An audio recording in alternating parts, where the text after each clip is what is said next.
एक तरफ जहां यमन के हूती ने इजराइल के तेल अवीव में ड्रोन अटैक करके नेतन्याहू को बड़ा दर्द देने का काम किया है, वहीं दूसरी तरफ लेबनान का हिजबुल्ला इजराइल के लिए एक ऐसा नासूर बन गया है जिसका घाव दिन ब दिन बढ़ता ही जा रहा है और वो समूचे उत्तरी इजराइल को अपनी चपेट में ले रहा है। हिजबुल्ला के हमलों ने उत्तरी इजराइल को एक वीरान खंडहर में तब्दील कर दिया है और पूरे 24 घंटे हिजबुल्ला के ड्रोन इस इलाके में मंडरा रहे हैं और जैसे ही इजरायली सेना इस इलाके में कोई हलचल करती हुई दिखाई देती है, वैसे ही हिजबुल्ला के ये ड्रोन उसके ऊपर आग बरसाने लगते हैं।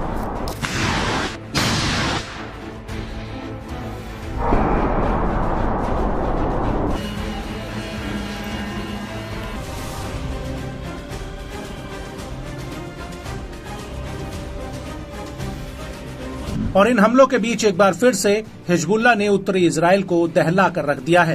हिजबुल्ला ने सिलसिलेवार तरीके से इजराइल की कई सैन्य चौकियों पर बमबारी की है। हिजबुल्ला का कहना है कि उसने 18 जुलाई को 2:44 पर हादाब यारीन साइट पर आईडीएफ द्वारा हाल ही में लगाए गए जासूसी उपकरणों को निशाना बनाया गया और इसके ठीक बाद मैतुला सेटलमेंट पर भी आईडीएफ के कई जासूसी उपकरणों को उड़ा दिया गया।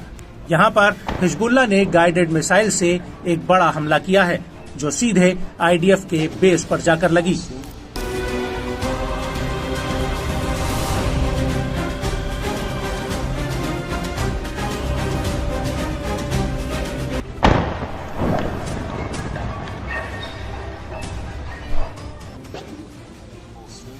और इस हमले के बाद 4:02 के आसपास हिजबुल्ला ने बिरकत रिशा और अल राहेब सैन्य चौकियों पर बुरकान रॉकेट की झड़ी लगा दी, जिसकी वजह से इन दोनों ही चौकियों पर आग लग गई। इन हमलों के बीच हिजबुल्ला का ये भी दावा है कि उसने कफार चौबा हिल्स और रुइसत अल आलाम साइट पर रॉकेटों से हमला किया है। साथ ही हादाब यारीन साइट पर एक एंटी टैंक मिसाइल से मेरकावा टैंक को भी उड़ा दिया।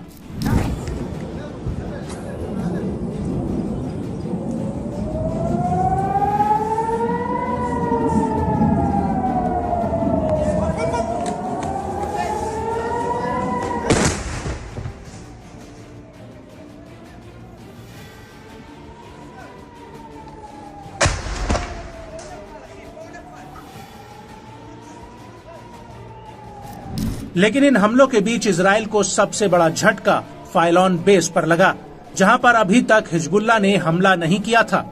लेकिन इस बार हिजबुल्ला ने ड्रोन का एक पूरा जत्था इस बेस पर दाग दिया, जिसकी वजह से फाइलॉन बेस पर आईडीएफ को भारी नुकसान हुआ है।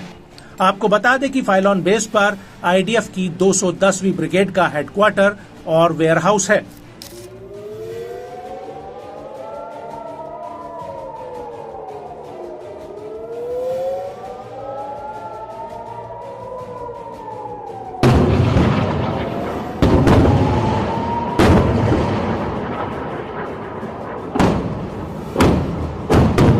हिजबुल्ला का कहना है कि फाइलॉन बेस पर आईडीएफ ने पोजीशन ले रखी थी और यहां पर कई अधिकारी और सैनिक भी तैनात थे।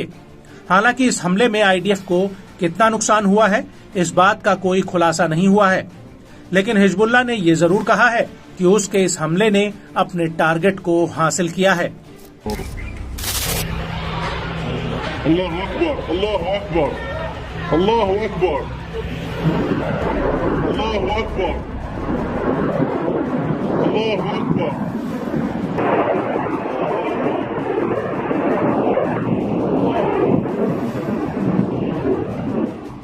और इस हमले के बाद हिजबुल्ला ने अल मज्र साइट पर भी बुरकन रॉकेट से सीधा हमला किया और जैसे ही ये हमला हुआ, इसके ठीक बाद यारा सेटलमेंट में आईडीएफ द्वारा बनाए गए वेस्टर्न ब्रिगेड के नए हेडक्वार्टर पर भी हिजबुल्ला ने कई ड्रोन अटैक किए। हिजबुल्ला का दावा है कि उसने इस हमले में इजरायली पोजीशन और अधिकारियों को निशाना बनाया।